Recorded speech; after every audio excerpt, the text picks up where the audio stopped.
Good afternoon, this is Clark Neighbors with BIS Commodities in Cedar Rapids, Iowa for the weekly update ending January 3rd, 2019. So far for the year, looks like potentially some buyers or some inflow into the grain markets anyway, with corn so far this year and 3 days in is up 8 cents.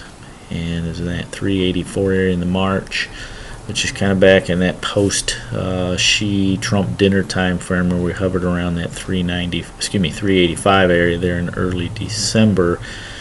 Beans recipient being 27 cents higher so far since we started the year.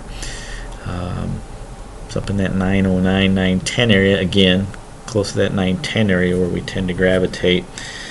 Coming out of those dinner meetings at the G20.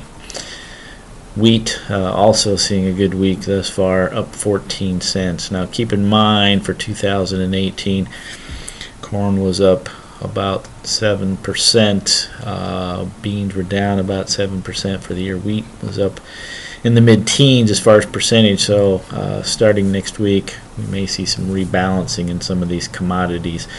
Obviously, most of that rebalancing will go to the energy trade, which was down well over 20% last year.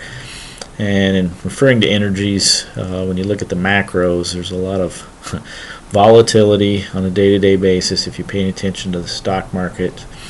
The market's kind of fighting the difference between what looks to be a balance of a global slowdown. A lot of that was precipitated by the news of Apple here a couple days ago and how sales have slowed, especially in China. Again, as I mentioned, we have energy prices a lot lower. And then the other thing the market's trying to balance too is what appears to be continued strong financial fundamentals domestically here in the U.S. Jobs number came out this morning with 312,000 new jobs for December, well above the trade estimate about over 170,000 jobs. So stock market up a lot here to end the week today, but again, a lot of volatility in the financial or the macro sector. And when you look at the scope of what's been going on in the grains and some degree the livestock, they've been pretty muted by a lot of that volatility. So going into next week, as mentioned, beans up pretty strong this week. It feels like, by talking to people, that China bought some more beans this week, maybe 1.5 million metric ton. Nobody knows for sure because of the government shutdown. If that's the case, it would bring the total somewhere in that 5 million metric ton area, which is kind of what the market has been anticipating over the last 30 days. A couple things to keep in mind about that is that 5 million metric ton, the amount to satisfy their demand in the near term, because once you get to March forward, which is 60 days away, because of the South American harvest coming on, Brazilian values are cheaper than the U.S. March going forward. So there's this little window here that we have to pay attention to. Now, the other thing to keep in mind too, the market is building some hope this week. Early next week, I think the January 7th and 8th, trade delegation will be in Beijing to talk more on the trade issues. Now keep in mind there's a lot of things balancing on this Chinese trade issue above and beyond what we're talking about in agriculture, so a lot of moving pieces there, and that warrants being watched. Some analysts look for potentially that 25% tariff to go away at some point, whether that's next week or down the road, to be seen. The other thing that's helped the market this week, especially in the bean complex, South American production continues to be slowly trimmed back. There's some areas in Brazil that have been dry, and there's some areas in Argentina that have been wet. Now, it's not a major crop issue at this point, but we are seeing those numbers by some analysts back off. Last bean number in Brazil, something like 116 to 120 million metric ton. A month ago, that number was something north of 120, depending on who you talk to. Now, the argument being some of the drier areas of Brazil are actually more in coffee and sugar growing regions. But I think the Brazilian thing bears watching. And as we get into bean harvest here before long in some areas and progress into the safrinha corn crop, when they start planting that second crop in corn, that'll be interesting to watch. So as you can see, there's some short-term factors right now between the trade talks and production scale backs in South America that's a little bit supportive of this market.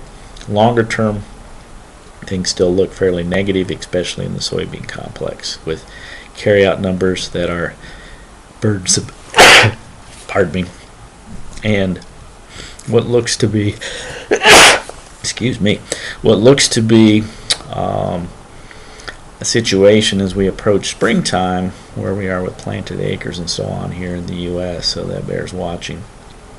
Casually visiting with several country elevators just in the last couple of days to get a feel of where producers are on their old crop sales.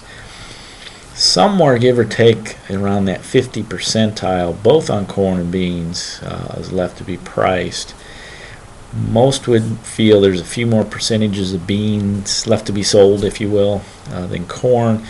And as you move west into the Iowa, Minnesota, Nebraska areas, it feels like those numbers are higher yet, where maybe you're approaching 60% left to sell.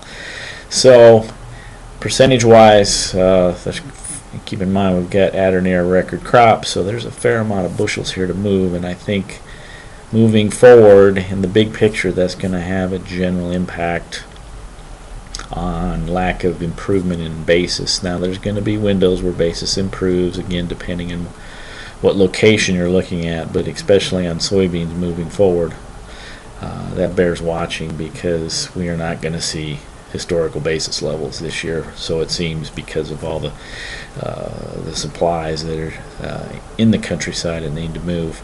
The other thing that'll happen next week, as I mentioned earlier, we have a rebalance by some of the funds that could have some impact on the market.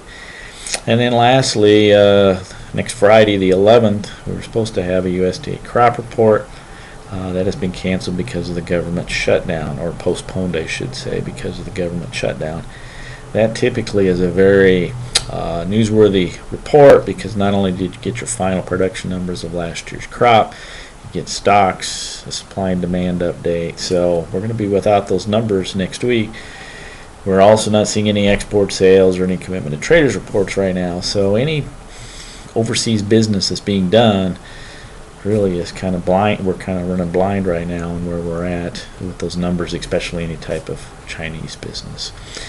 If you have any questions on in the markets, feel free to give us a call here at the office in Cedar Rapids. Phone number is 800-373-2525. Catch us on the web at BISCommodities.com. Everybody have a great weekend.